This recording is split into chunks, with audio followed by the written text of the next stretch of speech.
I would like to introduce Jennifer Mendoza. Jennifer is not only a master gardener, we're happy to call you that, but she is the Noxious, or Cowlitz County Noxious Weed Board coordinator. And she has done just such a fantastic job talking about noxious weeds. And since she's come on in Cowlitz County, we're so pleased and blessed to have her. She's going to talk about garden plants that become noxious weeds, especially after last week's plants of native plants.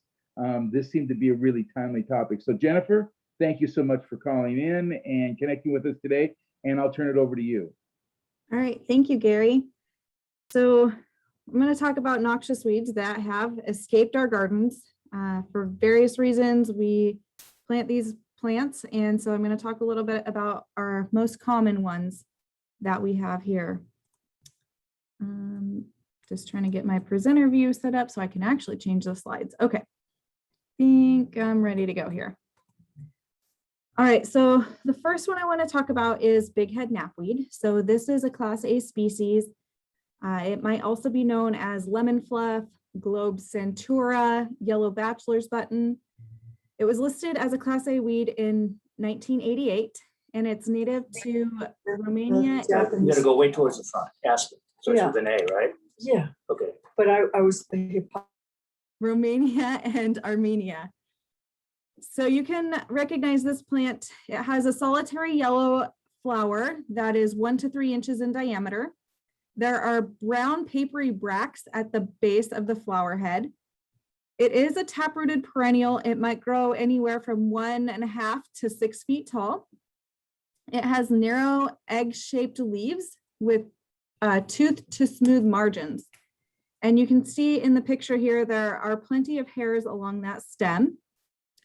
The leaves are alternate, and this plant reproduces both by seed and by root division.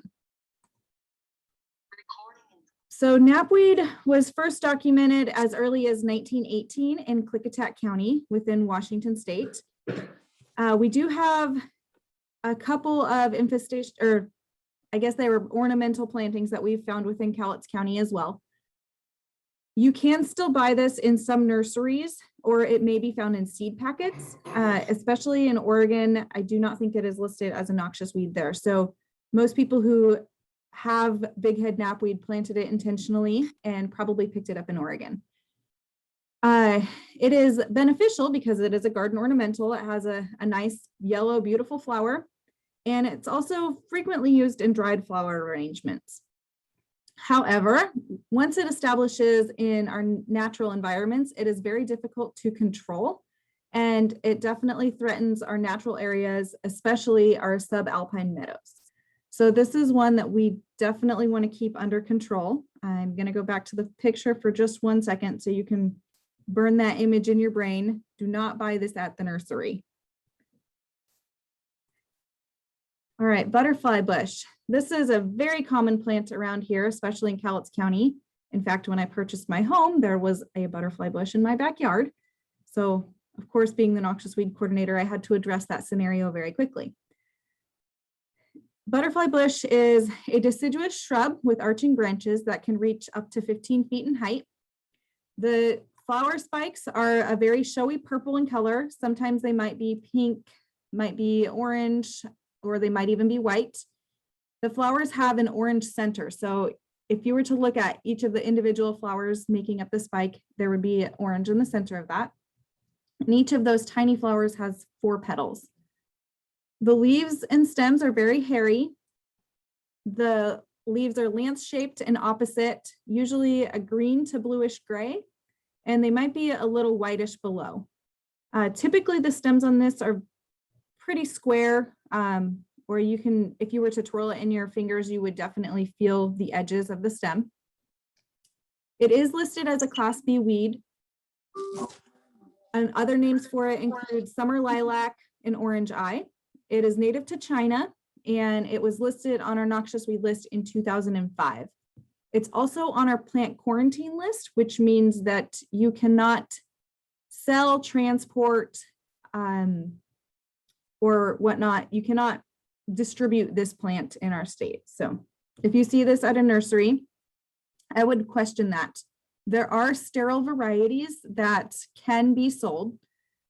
I think those can be found on our State Weed Board's webpage. They list out some of the information on sterile varieties of butterfly bush, but in general, it is a very beautiful purple flower in my opinion, similar to lilacs. So this is documented in at least 14 counties in Washington as an escaped ornamental, not just a lawn plant. It generally escapes along stream banks, roadsides, and railways. In Western Washington, we have this documented along railways and roadways as early as 1973. Some benefits to this plant: it is a garden ornamental with bright, fragrant flowers. It does attract butterflies, and it's very easy to cultivate. Some of the detriments of this plant: butterfly bush tends to form very dense thickets, and like I mentioned, especially along riverbanks, railways, and roadways, and it disrupts the natural succession of plants within those stream banks. So if butterfly bush establishes along the stream bank, it may prevent other necessary plants from germinating there, especially some of our tree species that tend to grow along stream banks. It's also a very prolific seeder. So those seeds, I think it's roughly I want to say it's 1 million seeds per plant, but I could be slightly off on that. But it is a very prolific seeder. Those seeds will float down the creek, float down the river, whatever stream bank it's on, and redeposit themselves elsewhere. It also alters the soil nutrient composition and accumulates nitrogen and phosphorus differently than our native plants. So it can really disrupt all of the processes going on in the soil. As I said, one of the benefits is it does attract butterflies, but there has been a small amount of research done in, I guess, not in favor of butterfly bush being for the butterflies. It may actually detrimentally impact their population. It does not provide a food source for the larvae of the butterflies. It displaces native nectar sources, and it may attract butterflies so well that it outcompetes all of the other pollinating species for native plants. So instead of pollinating the native plants and therefore helping the native plants to thrive, the butterflies may prefer butterfly bush and therefore not pollinate as many or any other native plants. So yes, it does attract butterflies. However, it may be detrimental to our overall ecosystem in terms of butterflies as pollinators. Common fennel. So this one is a Class B noxious weed. It might also be known as sweet fennel or bronze fennel. It was listed as a noxious weed in 2007, and it's native to Northern Africa, Asia, and Europe. It is a very large aromatic perennial herb. It can grow up to 6 or 7 feet tall, and it has a very large taproot, which is part of why it can outcompete some of the other vegetation. The foliage, stems, and roots are all seedless or hairless. The seeds are hairless as well. And when you were to crush the plant, it has a very strong licorice scent. The flowers are fairly small. They're yellow and they form an umbrella-shaped cluster similar to the picture here. And the leaves have an overall triangular shape, many times divided and very feather-like. The leaf stems are swollen and fleshy, and then they have a widened base at those. So common fennel, you can see the distribution here. It even is in Hawaii, which is why the map piece is so large here. But it has a very limited distribution in Washington. Most of it is on the west side of the Cascades. It is a benefit because it is a garden ornamental. One of the varieties, sweet fennel, has been used for culinary purposes, spices, and essential oils. Those essential oils are usually used in pharmaceuticals or beauty products. Another variety, the Florence fennel, could be used as a vegetable. It has very large aromatic leaves, so that one may be used as a vegetable as well. I think there are a variety of varieties within the species that are considered to be noxious. So more than just those two. Some of the detriments of common fennel is that it can form very dense stands and outcompete native vegetation. And especially when we start talking about grassland environments, it outcompetes a lot of the vegetation there. It's very difficult to control once established. And it has a very persistent seed bank. So those seeds can be viable for many years following the plant seeding. Yes, okay. So another one of our garden ornamentals is Dalmatian Toadflax. It is a Class B noxious weed, also on our plant quarantine list. Other names for it include Balkan toadflax, broadleaf toadflax, and it was listed as a noxious weed in 1988. It has a very niche native distribution. Generally, when I look at our noxious weeds, it says, native to Europe, native to Asia. This one lists a few select countries, including the coast of former Yugoslavia to Romania, Bulgaria, Albania, Greece, Crete, Turkey, Azerbaijan. Oh, really challenging my vocabulary here. Syria, Iran, and Iraq. So that's where its native range is. Dalmatian toadflax is a short-lived perennial spreading by rhizome or creeping rootstock, as well as by seed. The leaves are very light green, waxy, and heart-shaped. They alternate along the stem, and they also clasp the stem where they meet. The flowers are bright yellow. They look very similar to a snapdragon flower. The petals have two lips. The upper lip is two-lobed and the lower lip is three-lobed, and they are arranged along the stem in a raceme. So Dalmatian toadflax has been cultivated since the 16th century, so it's been around for quite a while. Its first documentation in Washington was in 1920. And we do have this in Cowlitz County, so it's something that we do request control upon because it is in such limited distribution within our county. As a benefit, it is a garden ornamental with very showy flowers. However, the detriments include that it is a very prolific seeder and it is very competitive with other vegetation and difficult to control once established. So another one of our noxious weeds that's not yet a noxious weed, we are monitoring this species, is English holly. It is native to Asia, Europe, and Northern Africa. And as I mentioned, this is on our monitor list. So generally before noxious weeds become a noxious weed, we have them on our monitor list for a number of years to be able to collect data and establish whether or not there is a true threat to our agricultural economy or our native environments. So English holly is one of those plants that we are monitoring. You may recognize this plant. It's typically used for Christmas decorations, things like that. It is a slow-growing evergreen shrub or tree. It may grow up to anywhere from 15 to 30 feet. On occasion, it may grow up to 50 feet, but I think it would need a lot of resources to get that tall. Most plants have a single trunk, but they may act more like a bush in some instances if they're frequently cut. The bark on this plant is a silver to gray in color. The leaves are about 1 to 3 inches in length, dark green, very thick with a waxy layer on top. They appear to be shiny, and they generally have sharp spines along leaf edges. Some of the varieties of English holly have a variegated leaf color. So you might see a blend of milky cream color in the leaf or maybe white. However, that's not all of them. The flowers are very small, white, and inconspicuous. They do smell very nice if you were to smell them. However, don't prick your nose on the prickly leaves. That probably wouldn't feel very good. Generally, they do flower in early to midsummer. When the berries develop, they're very bright red. Sometimes they can appear to be yellow or orange. but generally speaking, the berries turn bright red.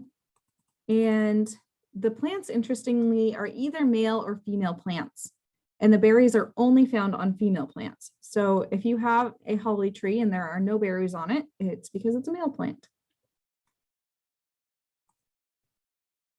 All right, so English holly, it's very common in Washington. As I mentioned, we are monitoring this one.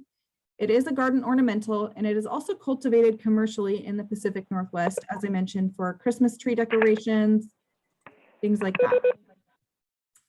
Some of the detriments to English holly are that the birds can spread the berries very easily, and that allows the plants to establish in very natural areas where birds like to hang out.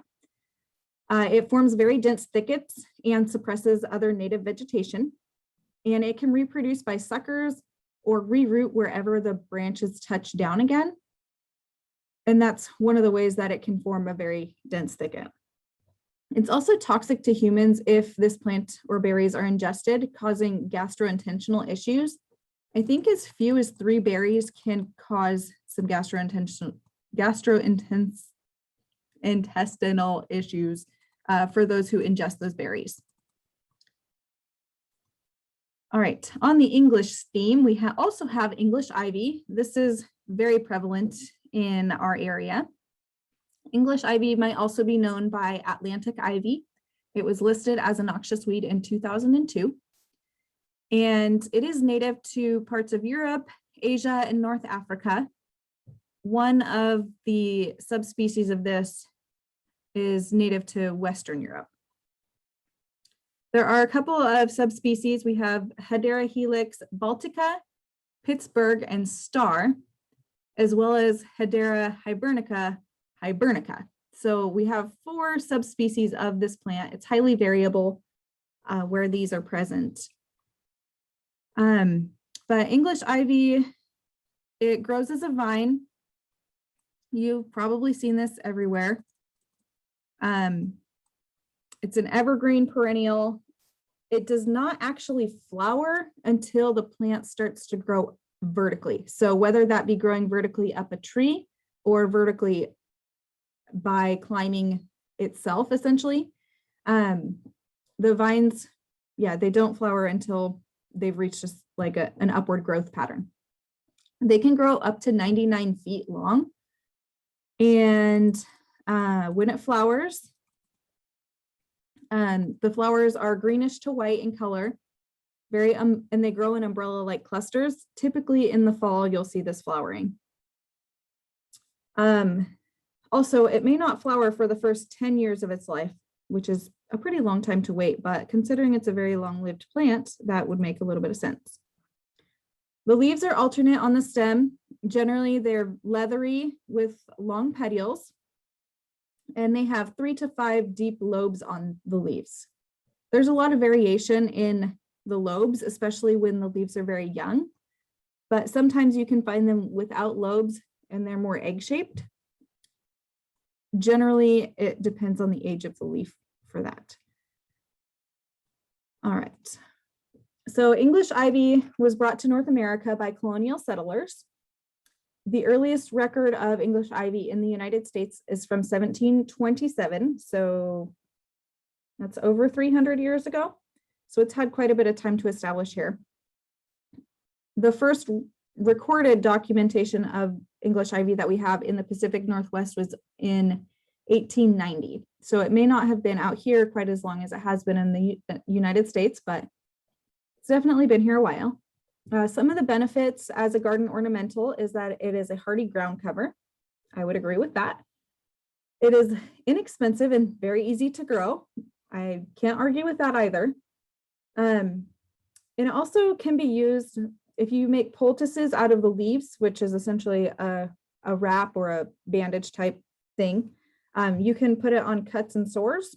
I've never tried that, but apparently some people use it for that type of thing.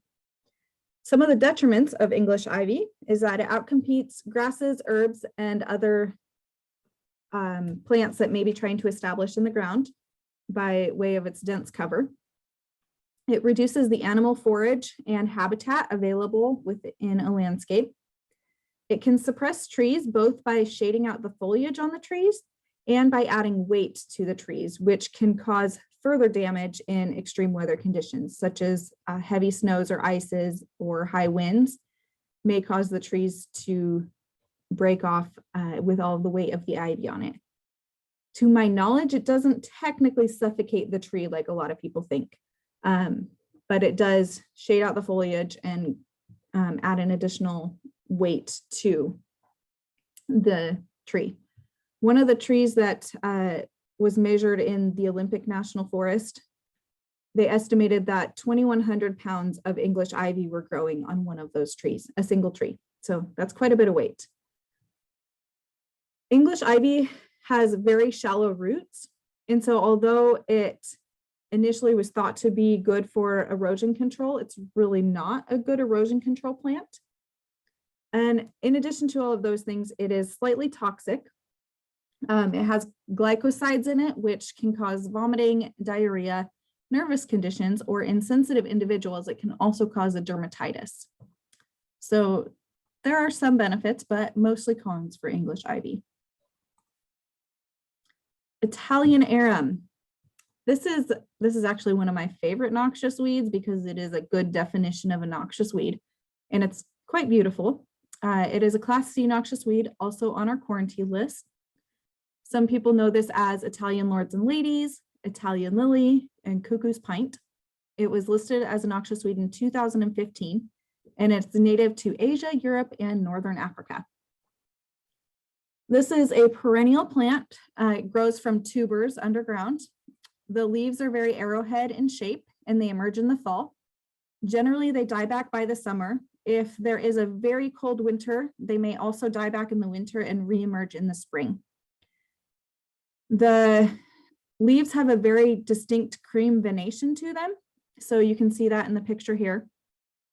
The flowers are aspadics, and they are very pale to dark yellow, and they're surrounded by the spathe or a bract. So in the center picture here, you can see the flower there in the middle and the spathe around it. The fruits, when they develop, are oblong berries, also arranged in an oblong spike. They start out green and eventually turn yellow to orange to red as they mature. And it's a very distinct plant. I really haven't seen very many plants like this one. When the berries are out in the late summer, generally you see no leaves with it. So if you're seeing leaves with it, we might be like right in that fall transition time where they're just emerging, but the leaves and the berries are generally not out at the same time. So this plant was monitored for at least 5 years before it achieved its listing status on our noxious weed list.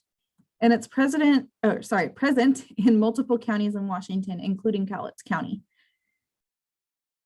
One of the benefits of this is that it is a garden ornamental, known for its foliage and its berries, which can be very distinct and stand out from other species. However, there are a couple of detriments to this plant. All parts of the plant are toxic. There is a calcium oxalate in the plant, which is in the form of a needle-shaped crystal. When those needle-shaped crystals are ingested or on the skin, they can irritate your skin, your tongue, your mouth, and they can cause throat swelling, breathing difficulties, and burning pains. They can also upset your stomach. So I would highly recommend not ingesting this plant. It is fairly toxic. It also is very, very difficult to control. I am not certain the best control method for this plant, but generally speaking, it will take several years to control this plant, even if you do use an herbicide. There are some experiments still going on with how to control this plant without using herbicide. So just try not to establish this plant in your landscape. Don't bring it in. If you see the berries, I would suggest cutting those off and putting them into the garbage, because I do believe the birds can eat and therefore spread the berries without being poisoned. This plant also forms a very dense cover, and it especially thrives in riparian areas, which, as we know, riparian areas can be very sensitive with their vegetation. So it's something that we want to prevent from establishing if we can. All right, kudzu. This is a Class A noxious weed, also on the quarantine list. Another name for this is Japanese arrowroot. It was listed as a noxious weed in 2003, and it is native to Asia and the Pacific. I assume the Japanese side of the Pacific and not the Washington side of the Pacific. So it's not native here. It is a perennial trailing vine, and this plant can grow up to 1 foot per day, up to 98 feet long. So it grows very, very quickly. There are purple to purple red pea-like flowers clustered in axillary racemes that are up to 1 foot in length. The leaves are compound. They alternate on the vine, and they have 3 oval to heart-shaped leaflets, which you can see here in the center. Generally, the leaves are dark green. I had trouble finding a good picture of dark green leaves. So in this picture, they're very bright green. However, they're generally dark green leaves. I feel like the color on this flower is also a little bit off, describing it as purple or purple to red. That flower looks very pink to me, but let's just say that the color is off on this slide. So kudzu was documented in the United States as early as 1876. And in 2001, Clark County did document an infestation, which was quickly eradicated. However, it has also been found in Oregon on a few occasions. This plant is very prominent in the South. If you talk to anybody who has visited the South or maybe lives down there, I assure you they are aware of this plant. It sounds like it takes over down there. So some of its benefits is that it can be used for used as an ornamental for forage. In the 1930s, it was promoted for the control of soil erosion. And also, there has been some documented culinary or herbal use to reduce hypertension, and it's also been studied to help with alcoholism. Some of the detriments of this plant is that it is very, very, very, very, very aggressive. I can't stress that. And it's very difficult to control once it has established. It covers and smothers other plants, eliminating many native species and eliminating diversity of the plant community. Also, similar to ivy, it can cause a significant weight to the trees, and that weight can cause the trees to either lose limbs or potentially die. It also may render some of our lands unusable. If it completely covers an area, you may not even be able to use that land for anything else. There's an estimated economic loss from kudzu of $50 million a year. So that is the economic detriment of this plant. And I think that that statistic was probably studied in the Southeast United States. I can get more information on that if anybody's interested.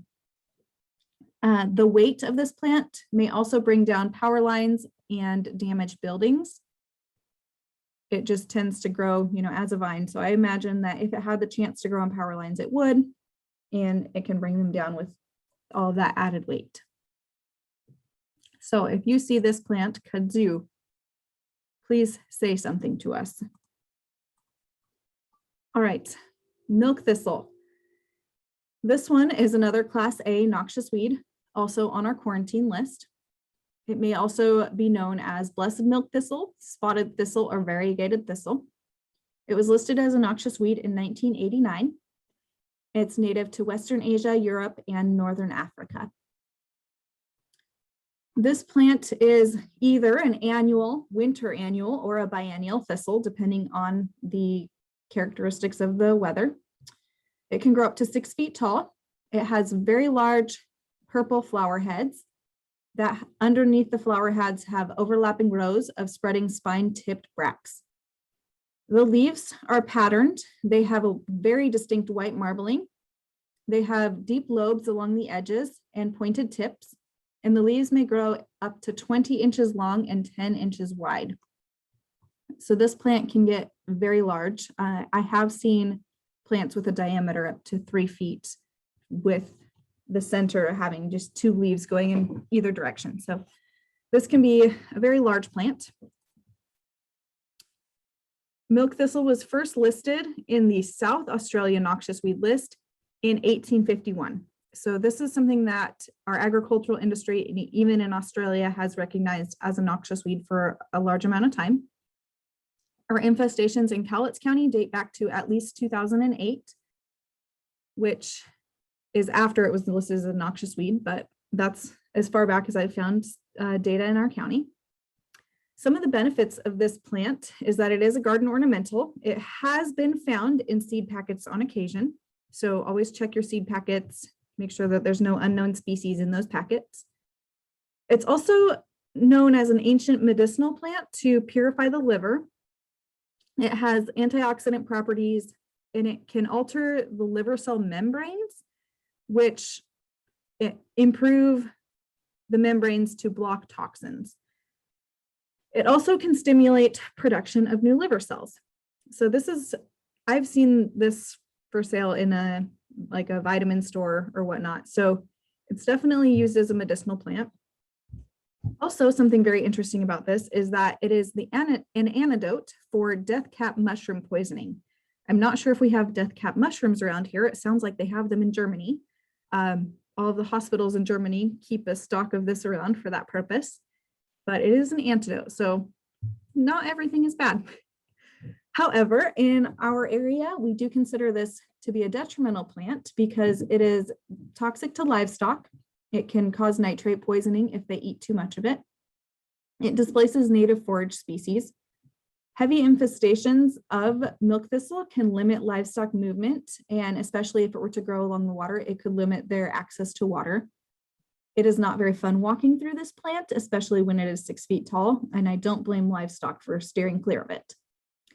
It is also a nitrate accumulator and a very prolific seeder. So it has some very competitive properties that encourage us to want to keep it away.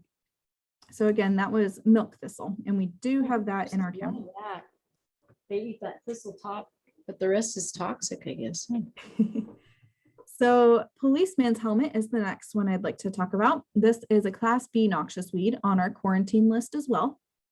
Also known as ornamental jewelweed or Himalayan balsam. It was listed on the noxious weed list in 1999, and it is native to India and Western Himalaya. So this is a herbaceous annual that grows anywhere from 3 to 10 feet tall. The irregular flowers can range in color from white to pink to purple or any shade in between. The shape resembles a British policeman's helmet, which is where it gets its name. The leaves are alternate, opposite, or whorled. I love when they give you a variety like such, but generally are oblong to ovate, and there are usually 3 leaves to a node.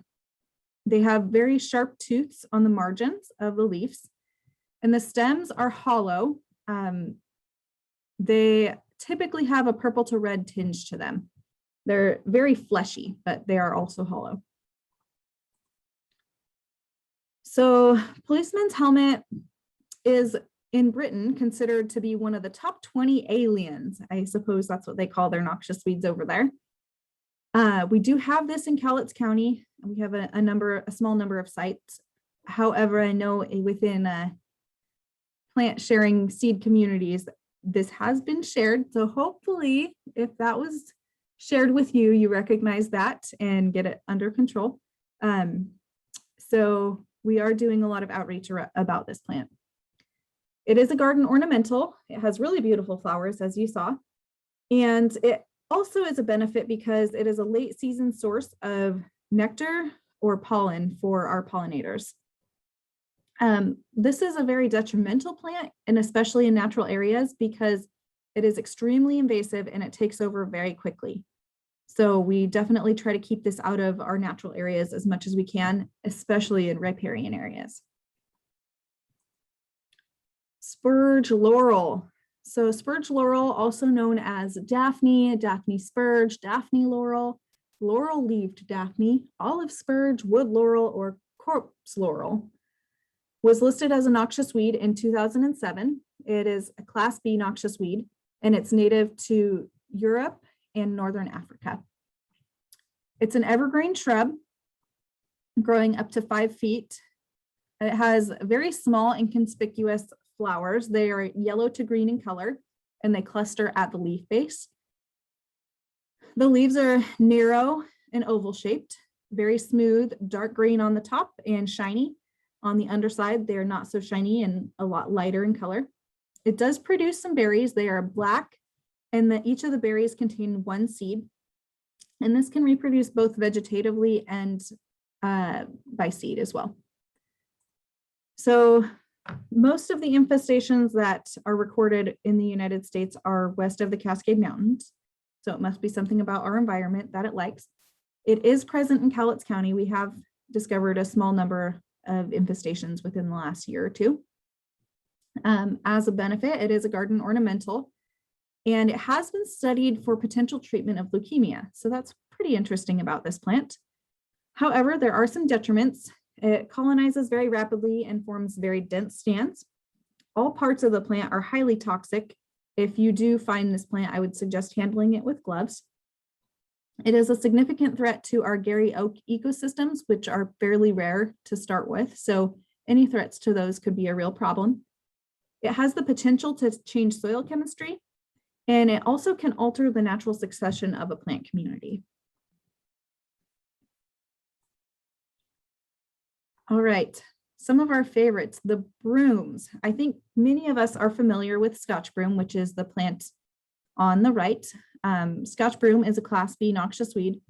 We see it all over our roadsides here, many of our post-forested areas, or just anywhere that's been disturbed. But we also have 2 other brooms that are on our noxious weed list, and both are Class A species. So we have French broom, also known as canary broom, Montpellier broom, or soft broom, which was listed as a noxious weed in 2013, and it's native to Northern Africa or Europe. And we also have Spanish broom, or weaver's broom, listed in 1998 as a noxious weed, and it's native to Northern Africa, Western Asia, and Europe. Back to Scotch broom, it was listed in 1988 as a noxious weed. It has many other common names, including broom top, European broom, Irish broom, Scottish broom, common broom, and it's also native to Europe. So in describing these plants, I have a couple of slides to try and point out some of the differences. They're each perennial, so coming back each year. French broom has a tap root, and the fine roots are associated with nitrogen fixing bacteria. The stems are generally upright, very leafy, and covered in silky silvery hairs. The younger stems are usually green, and if you were to look at a cross section, you could tell roughly 8 to 10 ridges along the stem edges. When we look at Spanish broom, the one in the center, this one is also an evergreen perennial shrub growing 6 to 10 feet tall. The stems are bright green and round. I'm going to repeat that. The stems are round. They don't have ridges like the other 2. And they are leafless most of the time. The Scotch broom, also a perennial, may grow anywhere from 3 to 10 feet tall, has very woody and dark green stems. And those stems typically have about 5 ridges with hairs on them. So that's the stems is a pretty distinct difference between the 3 plants. Let's look at the flowers. So with French broom, the flowers typically occur in racemes of 4 to 10 yellow pea-like flowers at the ends of branches. Each of these flowers are all compared to pea flowers, so that's similar. They each have 2 lobes on the top lip of the pea flower and 3 lobes on the bottom lip of the pea flower. So with Spanish broom, instead, the flowers are in open clusters, and those flowers might be up to 1 inch in size, which is, I think, a little larger than the other 2 species. Scotch broom flowers, however, occur either single or paired in the leaf axil, and they're typically twice as big as the flowers on French broom. So there are some small differences between each of these yellow pea-like flowers. When we look at the leaves, French broom, which is on the left, has compound leaves with 3 leaflets. The upper surface is sparse to densely covered in short silvery hairs. When you compare that to Spanish broom has alternate simple leaves, so not the compound 3 leaflets. So Spanish broom is simple. They're hairless on the top side, and it might have hairs on the underside. With Scotch broom, you'll find alternate leaves with compound leaves of 3 leaflets, or it might be simple, just to confuse the scenario. But usually you'll find the simple leaves towards the top of the plant and the compound leaves towards the lower part of the plant. There are fewer leaves overall on Scotch broom than there are on the other 2 species. And with the Scotch broom leaves, the upper surface is very glabrous, whereas the underside is sparse or densely covered in flattened hairs instead of just silvery hairs. So if the hairs look very flattened, you might be looking at Scotch broom. All right, so these share a lot of the same characteristics in their benefits and detriments. Being listed at different times, I think the level of detail may have obviously with Scotch broom, we have a lot more of that. It's been around a lot longer, so I think the level of detail goes a little bit more than the other species, but generally speaking, they're pretty similar. French broom was first identified in Washington State in 2010 at the University of Washington's Montlake Cut area. There was one large infestation there. I don't know how widely distributed it is since that infestation was found. Spanish broom has been around since the 1930s. They used it as a roadside planting in California. So that definitely helped the spread. And then Scotch broom was introduced to Washington as early as the 1800s, and it's very widespread in Washington.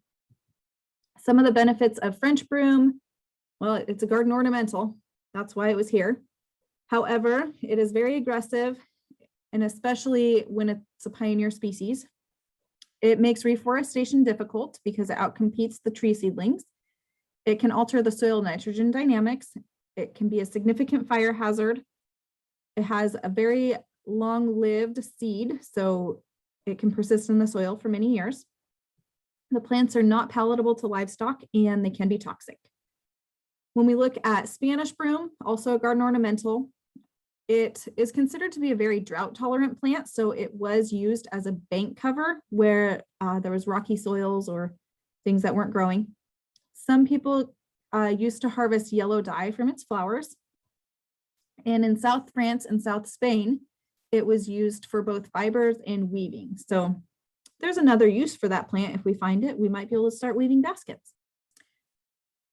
Some of the detriments, again, it's an aggressive competitor, also a fire hazard, and poisonous if it's eaten. This one had something specific to it. It is a host plant for Pierce's disease, which can affect grapevines. So that's not, I haven't found that on either of the other 2 brooms, so that might be specific to Spanish broom. With Scotch broom as a garden ornamental as well, in its native range, it's actually being studied for an arsenic accumulator because it can accumulate arsenic, which is pretty interesting. Also, it was initially planted to prevent soil erosion and stabilize highway embankments. So similar to Spanish broom, it was used in the roadside control department. Some of its detriments are that, again, it's aggressive. It spreads very quickly and forms monocultures. Also, it interferes with the reestablishment of conifer seedlings and can invade those Gary oak sensitive ecosystems. It can alter the soil nutrient composition, and it depletes the soil phosphorus availability in the soil, which is something that we all know our plants need is phosphorus. Scotch broom is thought to be allelopathic, which means that it can produce a chemical within the soil that discourages other plants from growing around it. And it is also toxic and a significant fire hazard. So for those reasons, none of these brooms are we in favor of. And here are a couple of distribution maps because I couldn't fit them on the previous slide. You can see that Scotch broom has made it out to Hawaii. French broom has made it out, Spanish broom has made it out to a different island in Hawaii. But mostly French and Spanish brooms are congregated along the West Coast, whereas Scotch broom has also started to populate the East Coast. So that's interesting. So this species, periwinkle and large periwinkle, is one of the species that's on our monitor list. And I specifically want to mention this one because I myself have seen it in the store for sale in multiple stores. So just be thoughtful in what you're planting.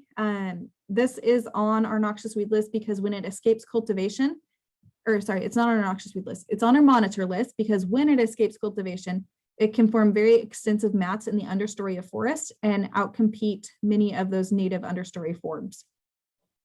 It is a mostly evergreen trailing ground cover.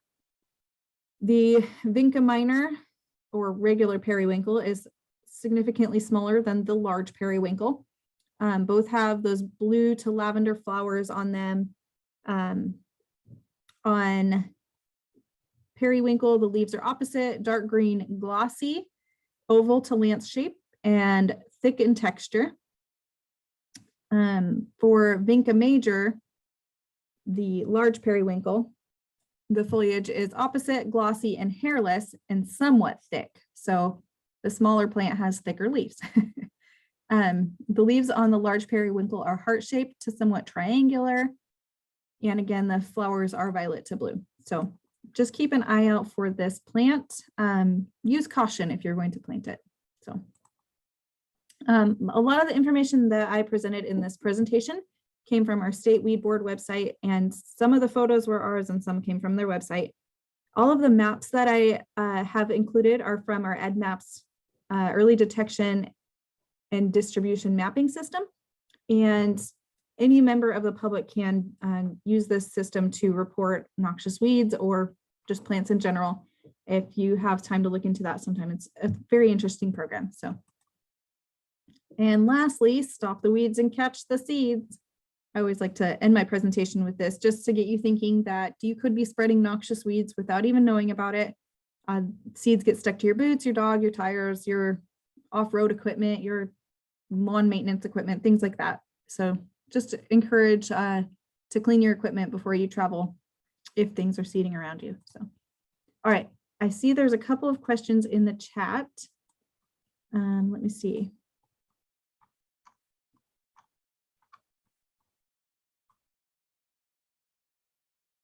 Oh, I did forget to go over class A, B, and C noxious weeds.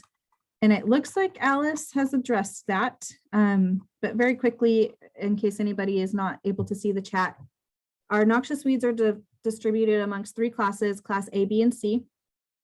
Class A noxious weeds are the highest priority for control and the most limited in distribution. Often they have a very high threat to our agricultural economy, our natural resources, or even our human health. So when there is a class A weed, it is drop everything, get this under control scenario. We have roughly 50 or so noxious weeds on the class A list, and maybe 5 or so species have been documented in Cowlitz County. Class B noxious weeds are a little bit more widely distributed, and the goal is to stop the expansion of those populations. Some of those are designated for control in specific counties by the state weed board, and then the local county weed board can also select to control additional class B weeds. Class C noxious weeds are very widespread, and many of those noxious weeds are on the noxious weed list for educational purposes. The county noxious weed board can choose to select those for control as well.